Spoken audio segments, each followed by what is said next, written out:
Bapak Ibu Saudara dikasih dalam Tuhan, dalam sebuah berita bulan April tahun 1988 diberitakan ada seorang fotografer yang sekaligus dia adalah seorang penerjun payung. Hari itu dia naik pesawat dan bersama dengan kru tim yang lainnya mereka melakukan terjun payung, dan dia adalah yang bertugas untuk mendokumentasikan acara terjun payung itu. Satu demi satu diperlihatkan dari hasil videonya adalah teman-teman satu krunya itu melompat satu demi satu dari pesawat menuju ke permukaan bumi. Dan dia tentu saja menjadi kameramen, menjadi orang yang terakhir. Dia lompat dan dia mulai memfilmkan peristiwa setiap teman-temannya yang membuka masing-masing parasutnya. Satu temannya membuka parasutnya, terbukalah parasutnya dan terbawa angin. Satu lagi membuka, demikian seterusnya. Sampai pada gilirannya tiba-tiba kamera itu, pengambilan gambar itu menjadi kacau balau, pontang-panting, dan mulai pada akhirnya kabur sama sekali Bapak Ibu Saudara. Dan berita malam itu mengatakan bahwa pria ini, sang fotografer ini, meninggal dunia terjun bebas tanpa mengenakan parasut. Kenapa bisa demikian? Tampaknya orang ini terlalu konsentrasi, terlalu senang, terlalu menikmati. Dia memfilmkan peristiwa demi peristiwa, tapi dia sendiri tidak menyadari bahwa dia tidak sedang mengenakan parasut sama sekali. Baru setelah dia pada gilirannya harus menarik parasutnya, dia baru menyadari bahwa ternyata dia tidak siap untuk melakukan penerjun payungan itu. Sehingga yang terjadi apa?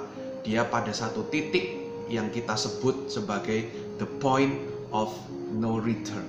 Satu titik di mana dia tidak bisa kembali lagi. Seseorang yang sudah melakukan terjun bebas tanpa mengenakan parasut, maka dia tidak bisa kembali lagi ke pesawat. Tapi di sisi lain dia juga tidak mungkin minta tolong dan meminjam parasut dari teman-teman yang lainnya yang melakukan terjun bebas, terjun payung, Bapak Ibu Saudara. Oleh karena itu, satu peristiwa atau satu kejadian yang sebenarnya mengingatkan kita, jangan sampai kita lalai untuk mempersiapkan apa yang kita benar-benar perlukan di dalam kehidupan ini. Karena ada satu masa di mana kita akan mencapai satu titik yang disebut sebagai the point of no return. Titik di mana kita tidak bisa mengulang kembali. Kapan itu? Yaitu ketika kedatangan Kristus yang kedua kali. Bapak Ibu Saudara kasih dalam Tuhan, menjelang perayaan hari Natal, kita senang sekali merayakan kedatangan Kristus. Satu janji yang pernah dan telah digenapi oleh Kristus ketika dia lahir ke dalam dunia sebagai Mesias, sukacita besar bagi dunia ini.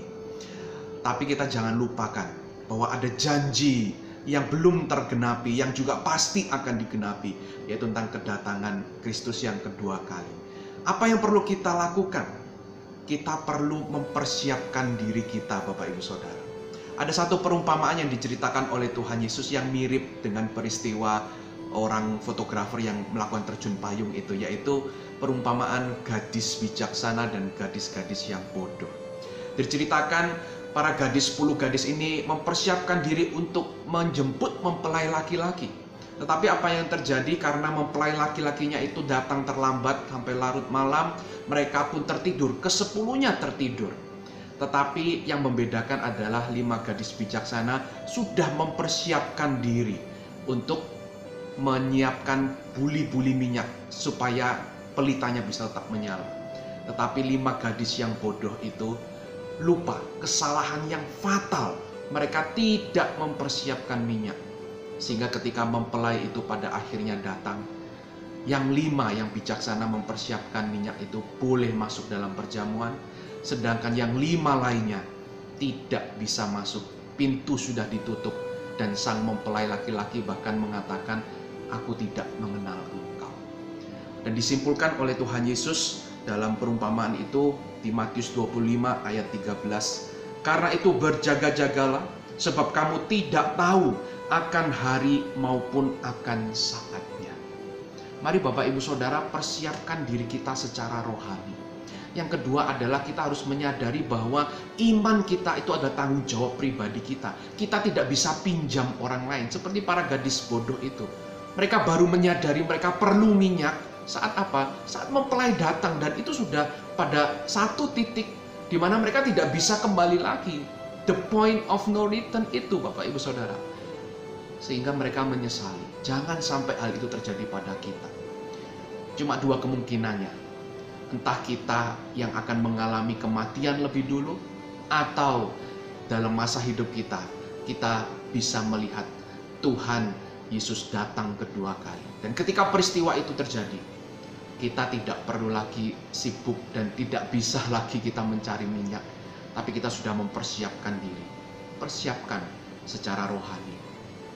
Mari kita periksa, sudahkah kita punya iman yang benar di dalam Yesus Kristus? Sehingga ketika kematian menjemput, entah ketika Tuhan Yesus datang kedua kali, kita siap menyongsong mempelai laki-laki. Dan kita diizinkan masuk dalam perjamuan nikah anak domba Allah. Kiranya firman Tuhan ini membuat kita tersadar, membuat kita terus siap sedia. Tuhan Yesus memberkati kita.